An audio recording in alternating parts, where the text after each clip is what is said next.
Hello there everyone, welcome back to another video about the One Piece card game.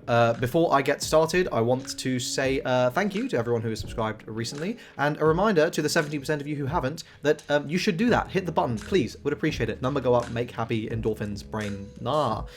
Let's begin with the topic of today's video. So, I am going to be discussing dual color leaders, as you can no doubt read, and why they're so hard. Why are they so difficult? So, as a preamble here, I'm sure everyone, the first time they read a dual color leader, sat there and thought to themselves, well, it's only one life less, but I'm getting two colors, so I just get to play the best cards from two full card pools, and just on average, the leader effects are strictly better. I mean, you look at Blurple Kaido, he ramps. How could that be bad? You look at Blurple Crocodile, he draws!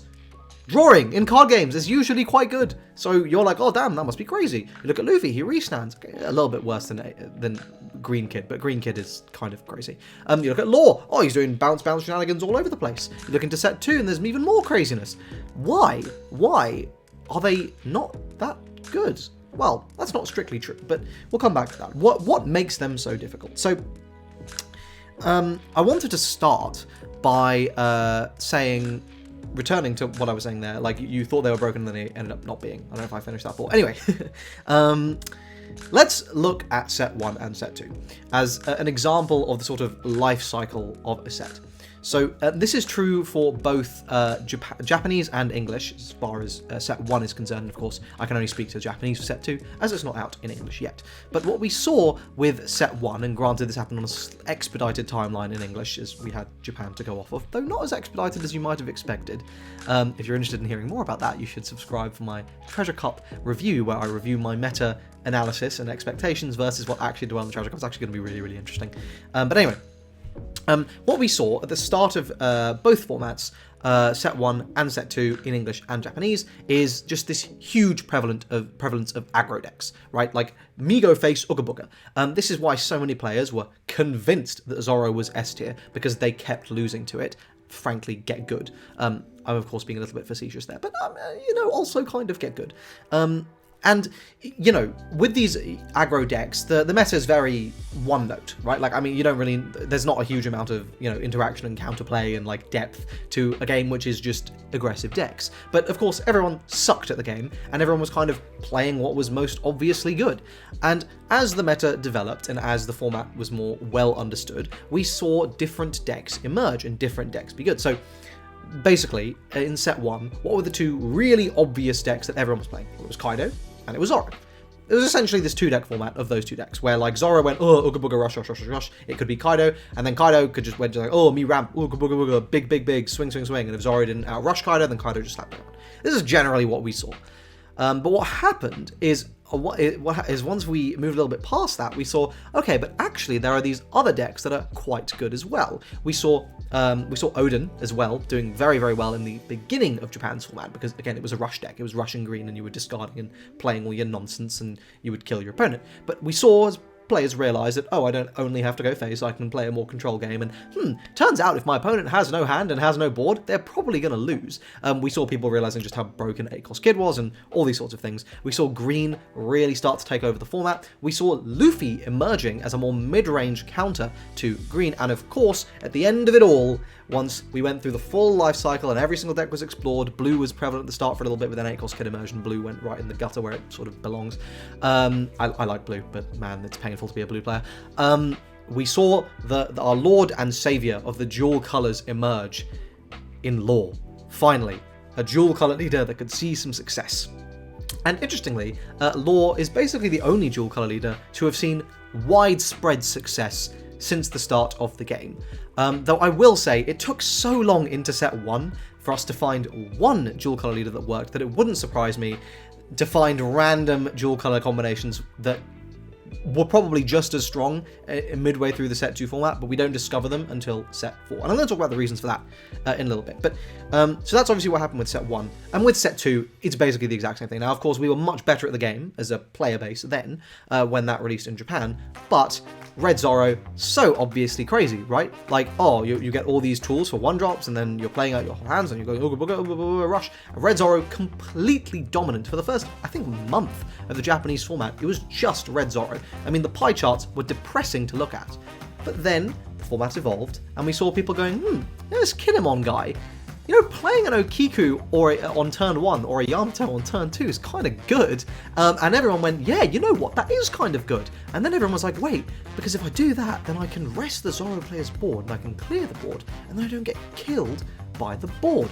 Oh, that's kind of crazy. And then we saw people, once Kinemon started emerging, people went, hold on a minute, you know what's quite good? Whitebeard. Whitebeard's quite good. Turns out having a 6k base means my defense is quite good. And yeah, I don't care if I'm adding a card to my life every turn because the only life that matters is the last one. And if I just build up a massive board and I use Moby Dick to just bash my opponent's face in and they can't kill me in that one turn I'm at 0, then I guess they're boned. And then of course we saw the Straw Hat version of Whitebeard emerge, which many consider to be better due to its increased consistency.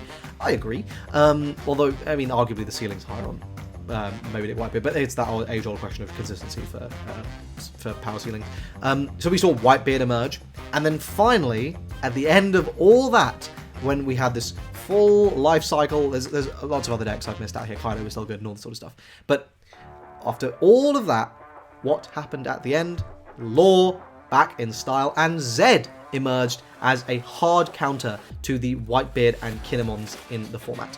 Now, just as an aside, I would not take Zed to any Championship Series events in the first month or so. I'll explain more.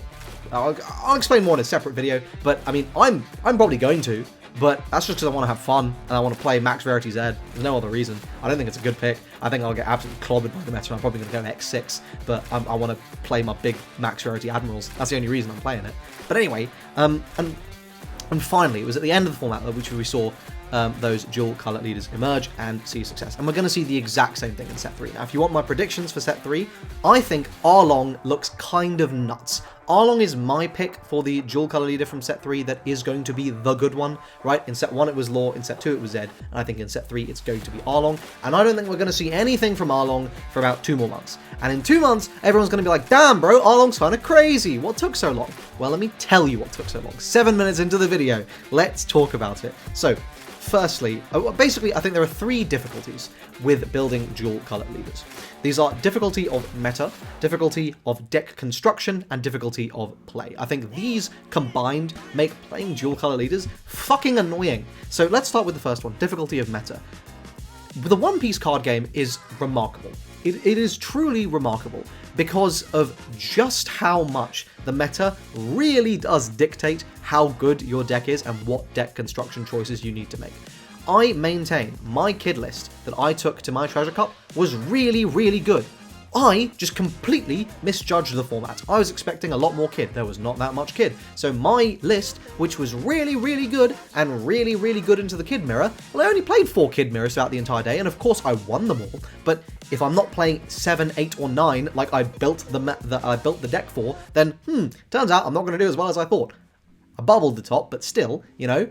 And this is the sort of thing I mean, where in the One Piece card game, almost more so than any other game I've played a good number of trading card games, but like almost more so than anything else, the meta really does dictate how successful your deck is going to be, like to the point where like a couple of card choices literally change your deck from being broken to like completely unplayable in a format. Of course, you know, when you count for luck and variance and all that sort of stuff.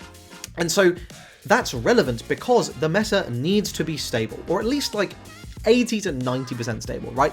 So why were dual color leaders doing so badly in the first month of a format? Well, no one has any idea what's good, so you can't be playing things that are going to be good into the meta if no one has any clue what it is. And then like the first month of the meta is usually characterized by a scramble to figure out what is good.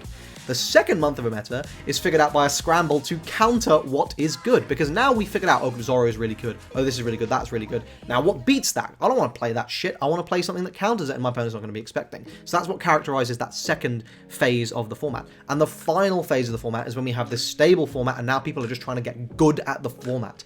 And it is in this period where dual color leaders can actually get development. So the meta needs to be stable. So it's difficulty of meta, difficulty of figuring out what it is and then building for it. So that's something where we have our first difficulty. Our next difficulty is difficulty of deck construction. And this is arguably the worst. Building a deck in the One Piece card game is hard enough on its own, right? You have a large number of interactions to consider. You have a huge number of choices to make in terms of just like figuring out, firstly, what's your deck strategy? How do you play into all these different matchups? What are those matchups trying to do? What decks do I need to play? What matchups do I need to play? Like, what cards do I need to include? Oh, it's so hard. Oh, why is this so difficult? Someone just give me a deck and tell me what to do, is how you feel most of the time when you are trying to deck build in this stupid, amazing game. And as a result, when it's that difficult in just one color and you move into two colors, well, firstly, you're doubling your difficulty just in selecting the good cards, right? Because now you've got to figure out what are the good cards from green, what are the good cards from red, and then you add in your third difficulty from this from that section of going, okay, but now what's good with my leader effect? And then you add in another difficulty of, okay, but now how do they synergize, right? Because we see this, if Garp is a good example, right? You can do all this work in figuring out what's good, but then you go, okay, but like how does red and black synergize, right? And you immediately notice that they kind of don't, right? Like red is trying to do something completely different in terms of its removal than black is doing, and certainly Garp is actually more playable than people give it credit for, and you know, people dunk on it, myself included, but like it's not that bad. And so, but that's part of the reason, right? You see this, and it's very difficult to figure out how you actually build the deck you're trying to build. And this is a layer on top of difficulty of meta, right? Before you can even begin, we need to understand the format for building a dual color leader. That's just a fundamental requirement. If you think you can build a dual color leader and see success without it, you're gonna get blown out, buddy, because you're at 4 life, and that shit sucks. And I'll come on to that in a second. So we need a solid foundation. That's the meta. Then we need to build our, like, fucking house on top of the foundation, to continue this analogy, and that is our deck construction, right? And then our final difficulty is difficulty of play. And this is, I don't know, the embellishments for the house. I don't know, the hedges. And this is really what's so difficult because these decks take long to develop. There's a huge run-up time in just getting them out there, right? There's less people experimenting with them. There's less people putting that time in. So most people who are developing these dual color leaders are kind of having to figure it out for themselves, which means they just need to sit there and they just need to play. And they just got to figure it out, right? So they've got to figure out, in this situation, should I be doing this or should I be doing this? And they are just going to have to trial and error, figure that shit out. And that's difficult enough to do when you've got 3 full months of a set to figure it out. Most of the time, dual color leaders, you've kind of got a lot less time than that because, you know, the next set is approaching and you needed to wait this long just to figure out what your meta was. On top of that, the One Piece card game is just difficult to play in general. Like, there are a lot of micro decisions that really do matter in the grand scheme of the game. Now, usually it's, you know, it's rare actually in the game where you can pinpoint one exact decision you made that lost you the game. It happens, but rarely is it actually one. Usually it's like 2 or 3 little things which, granted, a good player will factor in and will make the correct calls on, and that's usually due to, you know, matchup knowledge and, you know, making the appropriate calculations and understanding how to play mid-game, how to go for lethal, all that sort of stuff. But a good player will not have made those 2 or 3 mistakes, and they will notice. They'll go, oh, well, actually, if you swung into that for this, I would have discarded this, you would have had this information, you would have known this, blah, blah, blah, blah, right? So already the game is difficult, and you add on this whole extra layer of difficulty by trying to essentially pioneer a new playstyle with whatever dual color leader you're playing. So, in summation then, with those 3 difficulties, your difficulty of meta, your difficulty of deck construction, and your difficulty of play, you just make life really hard for yourself with these dual color leaders. And that is my thesis for why it took so bloody long for lore to get good in Japanese. And of course, we saw lore being successful in English, but again, stay tuned for my Treasure Cup like summation video, but lore did not get as many tops as probably people were expecting. Certainly it got plenty, but didn't get as many as people were expecting. And of course, we look at Zed as a good example in set 2 as the new dual color leader. And certainly it's not bad, but it took a very long time for people to figure it out. In fact, it took until the literal last championship series events for them to figure out that it was good. And that was it. And now we're in set 3 meta, and the championship nationals for Japan happen in set 3 format. So, you know, it's a very difficult thing. In terms of moving to the future, though, right? Like, is this going to get any easier? I think so. I think people are, firstly, initially with any card game, there's that sort of ramp up in getting good at the game. And getting good at the game is one of those things where, like, a year from now, right? And I'm not saying I'm, you know, perfect at the game, far from it, but a year from now, when you have literally played a year of the game, those small micro decisions that you have to actively think about quite a lot when you first are playing the game, and you really need to think about it, it's second nature, it's bread and butter. You don't even consciously need to do the calculations. You'll stare at a board state and you'll just subconsciously go, yeah, that's the correct decision, and you'll be correct. It almost becomes an intuition. And when those kinds of things are broken down, those barriers are reduced, it gets a lot easier, because now, okay, well, actually, that has two effects. Firstly, it's easier for you to actually play your more difficult deck, but almost more significantly, it's also easier for everyone else to play their easier to build decks. So what you'll see is over time, those metas are going to become solved faster and faster and faster and faster. It took basically all of set 1 for people to figure out that, yeah, Kid's kind of the best deck, and turns out a good Law player can absolutely clap a good Kid player. And in set 2, you know, we have the same sort of thing. But maybe by set 8, you know, people will be solving the meta in like a month, right? Like, there'll be so many good players that everyone knows what's happening that it turns out that we know what the good decks are a month in. And that gives us a whole extra month, 100% more time to figure out what dual color leaders are good and how to play them.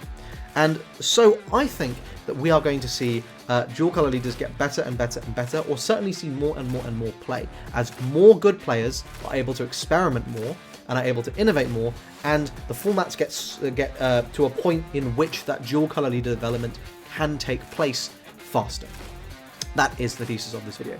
And I would say, as a takeaway, something that is quite good is I think you will be very well rewarded if you pet deck a particular dual color leader, and the leader effect is something that will scale well in time, right? A good example of this is Law. Law is a leader effect that, unless we, you know, see this freak situation where 1 and 2 drops just fall out of the meta, you never play them ever again, 5 drops just fall out, you know, we're only in this, you know, the game does not start until like turn 5 when you're slamming 7, 8, 9s, you know, unless this freak situation occurs, which it won't, Law will scale infinitely, right? As 1 drops in this game get better, Law gets better. As 5 drops in this game get better, Law gets better. You know, Law is probably the #1 leader that we have seen in the game to date that will just scale incredibly well indefinitely. To use another example, Zed will also scale quite well, right? Because it only pops 3 drops, but as time goes on, Black is inevitably going to get better at reducing costs. And cards are just in general, as we see a trend in card games, cards get better and they tend to get cheaper. So as we see these cost curves move down and down and down, the game sort of accelerates and it's more played in those early few turns. Well, turns out popping a 3 cost might be much better. And of course, it's not even to talk about what sort of shenanigans we might see in terms of Don acceleration and, you know, Don cards doing different things. And that's crazy potential, which maybe I'll make a video about some other day, of some wish lists for some cool stuff that would happen for the One Piece card game. So I would say, as a result, if you pet deck something and you're just willing to dedicate time to that deck and you just really like it, hey, you might end up winning an event, because no one sees it coming, no one plans for it, and you are the only person who actually understands how it's played. If you found this video useful, please do like the video. Let me know what you think in the comment section down below. If you're interested in getting my competitive thoughts, really useful deck breakdowns, format breakdowns, and all this sort of stuff, please check out my Patreon, linked in the description. I think there's some really great content on there. There's 10 patrons, which is way more than I expected at the time of this recording, and I'm glad people seem to be really enjoying it. They're certainly messaging me saying they're enjoying the content, so that's great to see. And that's it for this video. I hope to see you in the next one. Cheers.